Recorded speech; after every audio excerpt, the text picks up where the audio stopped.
Good morning, students. Here your teacher Bhavna comes from your channel EduBunch.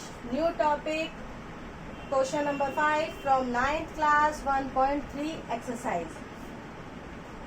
Students, if you like the video, please press the like button, and if you want the video of your choice, अपनी मर्जी की video चाहते हैं तो आप अपना topic comment box में लिख के दीजिए. फर्स्ट यहाँ फिफ्थ क्वेश्चन है 1/17 maximum number of decimal find out करने. हमें दशमलव की अधिकतम संख्याएं ज्ञात करनी है 1/17 के लिए.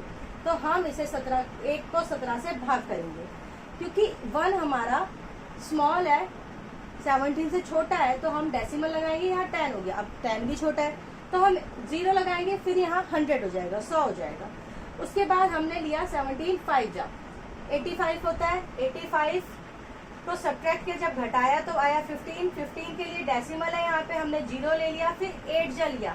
17 8 जा मतलब 17 8 136 होता है. 136 में से माइनस किया तो हमारा आया 14. 14 आया, डेसिमल था, 0 हो गया, 140 हो गया. फिर हमने 8 जा लिया, फिर हमारा सब्ट्रैक्ट हुआ 136 140 में से, तो हमारा आया 4. 4 बचे हमारे शेष. तो हमने अब डेसिमल था, दोबारा 0 लिया. अब की बार हमने 2 जा लिया क्योंकि 40 है, भाई 40 है, 17 दूनी 34 होता है, तो हमने 34 लिया. 34 लिया, 17 2 जा 34. उसके बाद सब्ट्रैक्ट किया तो 6 आया. अब 6 के लिए हमने लिया 17 3 जा 51. अब इसे सब्ट्रैक्ट किया तो यहाँ पे हमारा 9 आया, डेसिमल था, 90 हो गया. फिर हमने 5 जा लिया 85, फिर हमने घटाया इसमें से तो फिर हमारा 5 रह गया. अब फिर हमने 0 लगा दिया, फिर हमने 2 से किया, 17 दूनी 34, 17 2 जा 34. फिर हमने सब्ट्रैक्ट किया, 16 आया, फिर 0 आ गया डेसिमल से, क्योंकि अब उसके बाद हमने लिया 17 9 जा लिया तो हमारा 7 शेष आया घटाने के बाद. अब 0 लगा दिया दशमलव से तो ये हो गया 70. फिर हमने लिया 4 जा 17 चौक 68. तो यहाँ पे हमने 17 4 जा 68 लिया, माइनस किया, हमारे पास 2 आया. 2 डेसिमल लग गया, 0 आ गया, तो 17 1 जा लिया. फिर हमने 17 1 जा माइनस किया तो 3 आया. अब 3 के बाद क्योंकि डेसिमल था 0 आ गया तो फिर हमने 1 जा पे लिया. 17 1 जा 17 एकम 17. हमारे पास बचा 13 क्योंकि दशमलव है, 13 है और डेसिमल है, तो यहाँ पर 130 आ गया. 130 को हमने फिर माइनस किया, हमारा 130 को माइनस किया है हमने 7 से. अब 17 7 जा कितना होता है, 7 7 जा 9 2. अब 7 1 जा 7 1 2 9. तो 99 माइनस किए 70 पर, तो यहाँ पर हमारा आ गया 100, हमारा आ गया 11 के बाद दशमलव से फिर 0 आ गई तो 110 हो गया. फिर हमने आगे लिया, यहाँ पे क्या था 17 हो गया था. फिर छिक्के 68 लिया हमने, 68 घटाया, यहाँ पे 70 लिया 102. तो 102 घटाने के बाद हमारे पास 8 आया. फिर हमारे पास 80 हो गया, डेसिमल से 0 आ गया. फिर हमने इसे 6 से किया, फिर हमने सब्ट्रैक्ट किया, फिर हमारा 12 रह गया. फिर हमने 109 से किया, 19 से किया, 119 से किया, तो हमारा फिर हमारा 1 रिमाइंडर रह गया. अब 1 के बाद हमारे पास सेम डिजिट दोबारा रिपीट होने लगेगी क्योंकि हमारा 1 से ही स्टार्ट हुआ था. तो अब मतलब ये जो पूरी डिजिट है ये सारी की सारी दोबारा आएंगी और रीअकरेंगे, मतलब बार बार यही आएंगे. ये अशांत दशमलव है और क्वेश्चन ने बस केवल इतना ही पूछा था, इसे मैक्सिमम कर सॉल्व करो जब तक ये रिपीट ना होने लगे, जब तक ये दोबारा से आवर्ती ना होने लगे. तो यहाँ पर हमारा इस तरह से ये क्वेश्चन फिनिश होता है. अब आते हैं हम क्वेश्चन नंबर 6 पर. क्वेश्चन नंबर 5 हमारा खत्म हो गया. नाउ क्वेश्चन नंबर 6 जिसे हम सॉल्व करेंगे.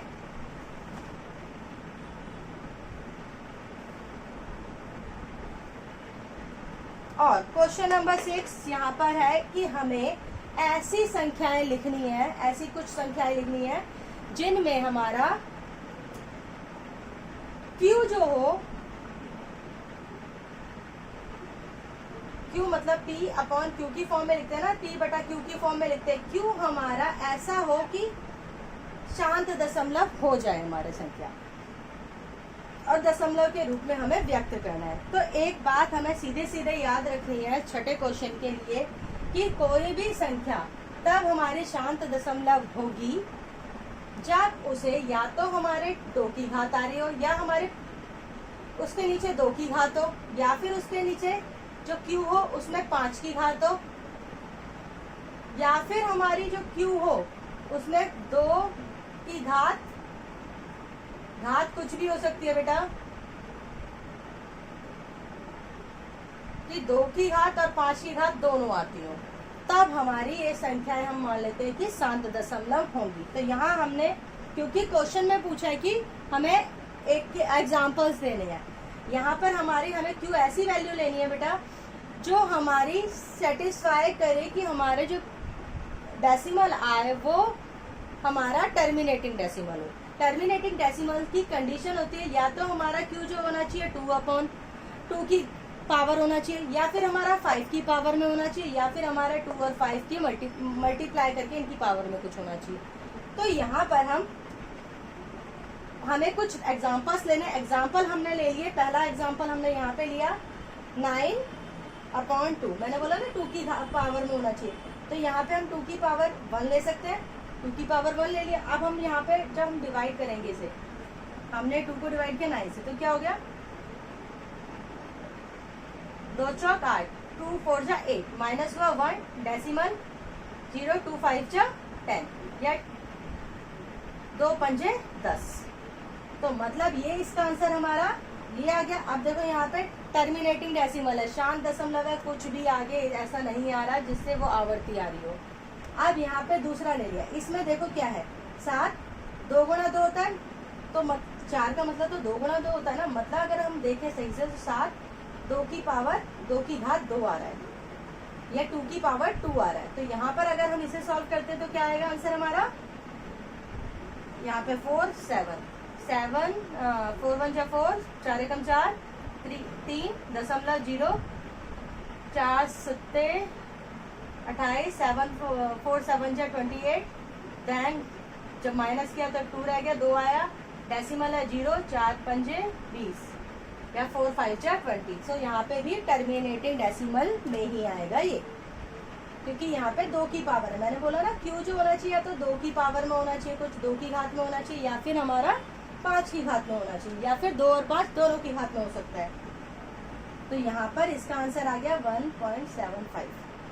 अब नेक्स्ट है, मैंने बोला था ना 5 की घात में भी हो सकता है, तो यहाँ पे हमने 5 की घात 1 ले ली, क्योंकि 1 ही है तो जब कुछ भी नहीं होता तो 5 की घात 1 होती है।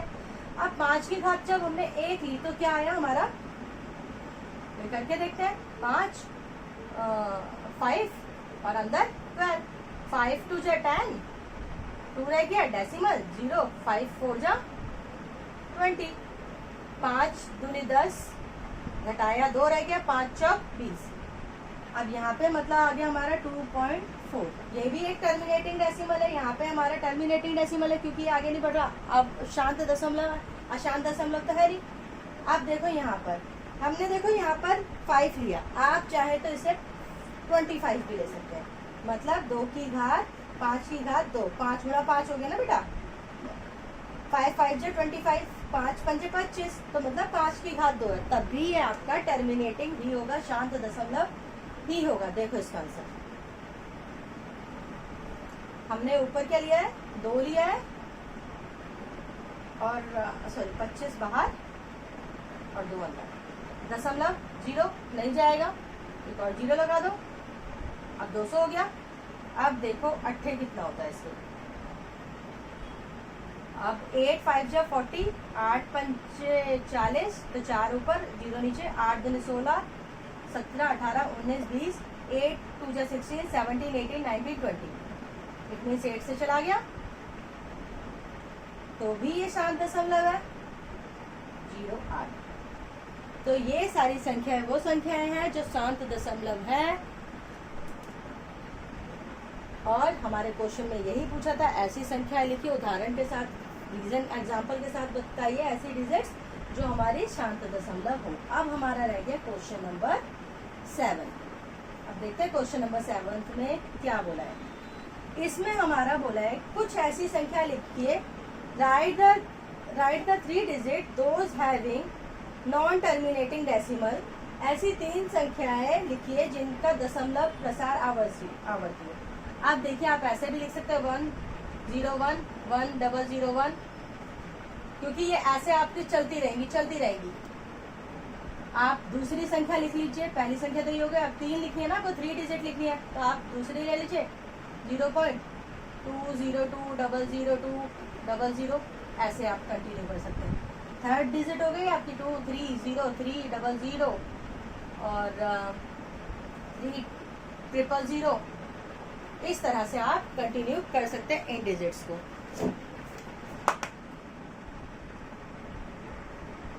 अब हमारा क्वेश्चन नंबर जो 8 है उसमें हमें 2 डिजिट दी हुई है, 5/7 और दूसरी दे रखी है 9/11। अब इनके बीच की हमें कुछ संख्याएं निकालनी है, 3 संख्याएं हमें इनके बीच की निकालनी है। तो सबसे पहले हमें क्या करना पड़ेगा, इसमें इनको भाग देना पड़ेगा। यहाँ पे 7 को 5 से दिया तो 7 पहले ही दशमलव लग जाएगा, 7 49। अब यहाँ पे कितना रह गया, केवल एक दशमलव है ही, पहले 0 हो गया, तो 7 एकम 7। अब यहाँ पे फिट किया हमने तो हमारा 3 रह गया, अब दशमलव है 0 हो गया, 7 चौक 28। अब हमारा कितना बचा यहाँ पे, फिर 2 बच गया, दशमलव है 0 लगा देंगे, 7 दूनी 14। फिर हम करेंगे तो हमारा क्या बच जाएगा, 6 बच जाएगा, दशमलव है 0, 7 8 56। फिर हमारा 4 बच जाएगा, फिर दशमलव से 0 आ जाएगी, फिर 7 5 35। मतलब इस तरह से हमारा कुछ चलता ही रहेगा। अब यहाँ पे कितना आ गया, फिर से 5 आ गया। अब हम दूसरी संख्या को करके देख लेते हैं और निकालने हमें अपरिमेय संख्याएं निकालनी है, ठीक है। तो हम आगे देखते हैं,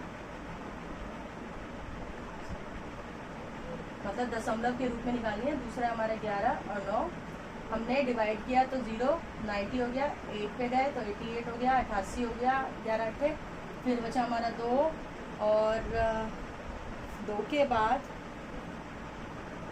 हमने आगे सॉल्व किया तो ये 0 हो गया दशमलव से, फिर 1 हो गया, फिर 11 गया, फिर 9 रह गया। मतलब अब हमारा 90, फिर 8,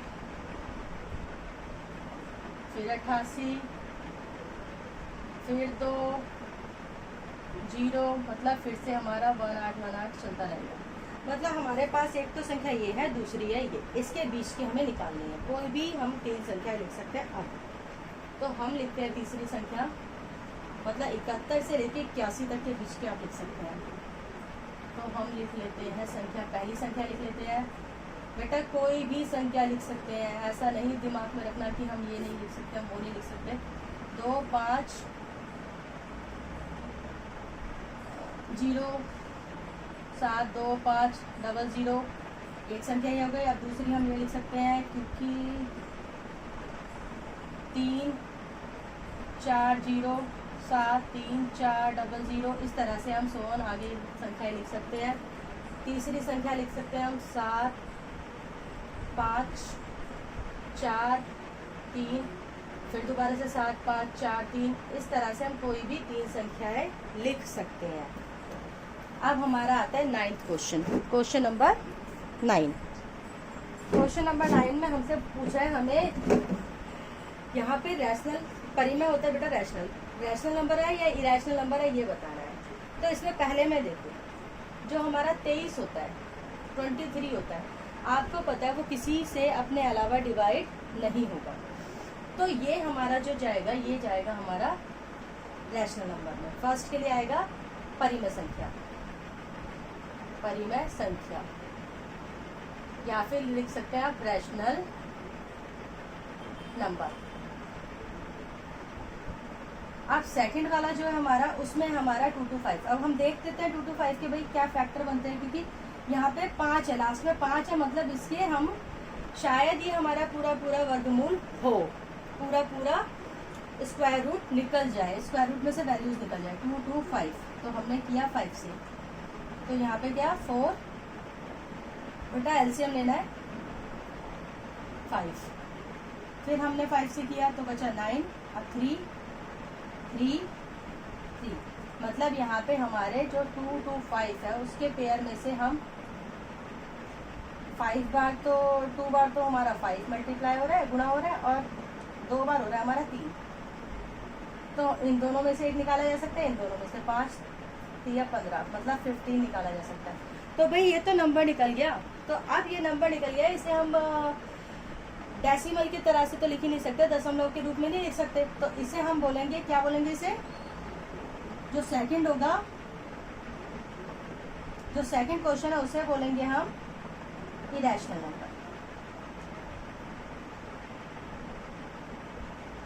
नंबर या फिर अपरिमेय संख्या, अपरिमेय संख्या। अब आते हैं हम तीसरे पे। भाई देखो तीसरा भी अभी हमारा यहाँ पे कंटिन्यू ऐसे डॉट डॉट दिखाया है, ये तो ये भी आपका जो होगा थर्ड वाला क्वेश्चन जो होगा आपका, वो आपका रैशनल नंबर है, अपरिमेय संख्या, ये परिमेय संख्या है, तीसरा वाला परिमेय संख्या, क्योंकि यहाँ पे भी आगे आगे अभी चल रहा है बेटा, अभी खत्म नहीं हुआ है, तो ये परिमेय संख्या आपकी है। चौथे में भी आपका देखो, फोर्थ क्वेश्चन में भी आपका आगे 7 8 7 8 ऐसे ही चलता जा रहा है, 4 7 8 रिपीट होगा, तो ये भी आपका जो क्वेश्चन होगा ये भी आपका, यहाँ पे बेटा मैं ये इरेज कर रही हूँ, हम फोर्थ पर आ गए हैं, तो हम फोर्थ क्वेश्चन को पहले इसे लिख लें, ये आपका रैशनल नंबर है, रैशनल नंबर, और ये आपका जो फोर्थ है ये भी आपका परिमेय संख्या है, परिमेय संख्या है, मतलब रैशनल नंबर है। और फिफ्थ इसमें देखो यहाँ पर भी, यहाँ पे 1.101, फिर 2 बार 0, फिर 1 के बाद 3 बार 0, मतलब ये भी आपका जो है अपरिमेय संख्या तो नहीं है, क्योंकि इसके हम इसमें से ये शांत दशमलव नहीं है। अब यहाँ पे हम इसीलिए इसे लिख सकते हैं, ये एक परिमेय संख्या है। जो चौथा क्वेश्चन है वो भी एक परिमेय संख्या है, इसे PQ की फॉर्म में या PQ के तरह से प्रकट किया जा सकता है, संख्या या rational number. So this is all about your 1.3. In this class 1.3 exercise get finished. Wait for the next exercise. Till then, have a nice day.